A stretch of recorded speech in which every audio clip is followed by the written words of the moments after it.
જય શ્રી કૃષ્ણ મિત્રો, કેમ છો તમે બધા? આજનો આ તવા બર્ગર આપણે તૈયાર કરીશું બસ ઘરમાં જ રહેલી વસ્તુઓથી. ન વધારે મહેનત, ન વધારે તૈયારી. અને આનું ક્રીમી ચીઝી સ્ટફિંગ એવી રીતે તૈયાર કરીશું કે તે ખાવામાં જરા પણ કોરું કે ડ્રાય નહીં લાગે. તો ચલો વિદેશી બર્ગરને થોડોક દેશી ટચ આપીને આ તૈયાર કરી લઈએ. તેના માટે ગેસ ઉપર એક પેન મૂકી દઈશું અને તેમાં 1 ચમચી બટર ઉમેરી દઈશું. બટર મેલ્ટ થઈ જાય એટલે તેમાં બધા બેઝિક મસાલા એડ કરીએ. તો 1/4 ટીસ્પૂન લાલ મરચું પાવડર, 1/4 ચમચી ગરમ મસાલો અને 1/4 ચમચી ચાટ મસાલો પણ ઉમેરીશું. અને હવે આ બધી વસ્તુને મિક્સ કરીએ. અડધી મિનિટ માટે આ મસાલાને સાતળવા દઈએ. પછી એડ કરીએ 100 ગ્રામ જેટલું પનીર, જેને આ રીતે નાના ક્યુબ્સમાં કટ કર્યું છે. તો પનીર તમે વધારે કે ઓછું પણ લઈ શકો છો. આજના માપ માટે આટલું પનીર બરાબર છે. હવે સ્લો ફ્લેમ ઉપર આપણે પનીરને સાતળવાનું છે લગભગ 2 મિનિટ માટે. તો આવી રીતે પનીરને ઉપર નીચે કરતા જઈ તેને ફેરવી અને બધી બાજુથી હલકો ગોલ્ડન કલર આવે ત્યાં સુધી તેને ફ્રાય કરી લઈશું. તો પનીરને આ રીતે કૂક કરવાથી તેમાં ખૂબ જ સરસ ફ્લેવર્સ આવે છે અને તે ખાવામાં બિલકુલ ફિક્કું નથી લાગતું. હવે પનીરને એક બાજુ મૂકી દઈએ અને પેનમાં 2 થી 3 ચમચી તેલ લઈ લઈએ. તેલ ગરમ થાય એટલે તેમાં એક મોટી ડુંગળીને બારીક સમારીને એડ કરી દેવાની છે.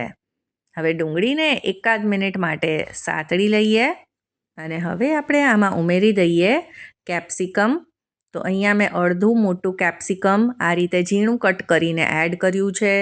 2 ટમેટાને કટ કરીને એડ કર્યા છે. આજના તવા બર્ગરને આપણે દેશી ફ્લેવર્સ આપવાના છીએ, જે ખાવામાં એટલા બધા ટેસ્ટી લાગે છે. હવે સ્વાદ પ્રમાણે મીઠું એડ કરી દઈશું અને તેને મિક્સ કરીશું. હવે મીઠું એડ કરવાથી આ બધી જ વસ્તુઓ ઝડપથી કૂક થશે, સોફ્ટ થઈ જશે. હવે આદુ મરચાંની પેસ્ટ ઉમેરી દઈશું. તો આ સ્ટેજ ઉપર આદુ મરચાંની પેસ્ટ ઉમેરવાથી તે એકદમ જ સરસ ફ્લેવર આપે છે. જ્યારે આપણે તેને તેલમાં એડ કરીએ તો તે બળી જાય છે. 2 થી 3 મિનિટ કૂક કર્યા પછી ટમેટાં, ડુંગળી આ બધું જ સોફ્ટ થઈ ગયું છે. તો હવે આપણે આમાં ઉમેરી દઈશું 2 ચમચી ટોમેટો કેચઅપ. અને ખૂબ જ ઓછા ખર્ચમાં પ્રિઝર્વેટિવ કે કલર વગરનો ટોમેટો કેચઅપની રેસીપી પણ છે મારી ચેનલ પર, જરૂરથી ચેક કરજો. અને 1 ચમચી હું અહીંયા ચીલી સોસ ઉમેરી રહી છું. ચીલી સોસ ઉમેરવું ઓપ્શનલ છે. 2 ચમચી મેયોનીઝ ઉમેરીશું અને હવે બાળકોનું ફેવરેટ ચીઝ ઉમેરી દઈશું. તો અહીંયા હું 1 ક્યુબ ચીઝ ઉમેરી રહી છું. તમારે જો વધારે ચીઝી બનાવવું હોય સ્ટફિંગને તો તમે 2 ક્યુબ પણ ઉમેરી શકો છો. હવે આપણે બધી વસ્તુને મિક્સ કરી દઈશું. ચીઝ પણ સોલ્ટી હોય છે એટલે મીઠું થોડુંક જાળવીને ઉમેરવું. હવે બધી વસ્તુને આપણે મિક્સ કરીશું. તો ફ્લેમને અત્યારે લો જ રાખીશું.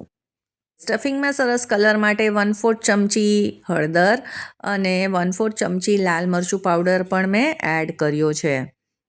અને હવે આપણે આમાં જે પનીર આપણે ફ્રાય કરીને રાખેલા છે તેને પણ ઉમેરી દઈએ. તો આવી રીતે ફ્રાય કરેલા પનીરથી આ બર્ગરનો ટેસ્ટ ખૂબ સરસ આવે છે. તો પનીરને આ રીતે જ એડ કરજો. અને બસ હવે બધી વસ્તુ મિક્સ થઈ ગઈ છે તો ગેસની ફ્લેમને બંધ કરી દઈએ અને સ્ટફિંગને એક બાજુ મૂકી દઈએ. અહીંયા હું બન વાપરી રહી છું બર્ગર બનાવવા માટે. તમે કોઈ પણ બન લઈ શકો છો, ન હોય તો જે પાઉં આવે છે પાઉંભાજીના તે પણ લઈ શકો છો. હવે બનની અંદરની તરફ આપણે બંને બાજુ બટર લગાવી દઈશું. હવે અત્યારે આમાં આપણે સ્ટફિંગ ભરવાનું નથી, આપણે અલગ રીતે જ આ બર્ગર તૈયાર કરવાના છીએ. તેના માટે નોનસ્ટિક તવો ગરમ થાય એટલે તેમાં થોડું બટર ઉમેરીશું. બટર મેલ્ટ થાય એટલે તેમાં લાલ મરચું પાવડર, ધાણા જીરું પાવડર, ચાટ મસાલો, થોડી હળદર અને 2 ચમચી જેટલું તેલ ઉમેરીશું. બટર અને તેલ સાથે મસાલાને આપણે સાતળી લઈએ લગભગ 15 થી 20 સેકન્ડ માટે. અને હવે જે બર્ગરમાં આપણે બટર લગાવીને રાખ્યું છે તેને આમાં આ રીતે કોટ કરી લઈશું બંને બાજુથી. અને હવે 1 થી 1.5 મિનિટ માટે આપણે બર્ગરને શેકી લઈએ. હવે બર્ગરની બહારની જે બંને સાઈડ છે ત્યાં આપણે બટર લગાવી લઈએ, કેમ કે ત્યાં આપણે બટર નહોતું લગાવ્યું. અને હવે તેને શેકી લઈશું મીડિયમ ટુ લો ફ્લેમ ઉપર. હવે તે શેકાઈ જાય એટલે તેને આપણે એક પ્લેટમાં કાઢી લઈએ. ગેસની ફ્લેમ ચાલુ જ રાખી છે અને હવે આમાં સ્ટફિંગ ભરી લઈએ. તો આમાં લગભગ 2 ચમચી જેટલું સ્ટફિંગ ભરી લઈશું અને પછી બર્ગરને બંધ કરી શેકી લઈએ. હવે જો તમારે વધારે ચીઝ નાખવું હોય તો આ સ્ટેજ ઉપર પણ આમાં ચીઝ તમે એડ કરી શકો છો, પણ હું અત્યારે નથી એડ કરી રહી. અને હવે લગભગ 1 મિનિટ માટે આને શેકી લઈએ.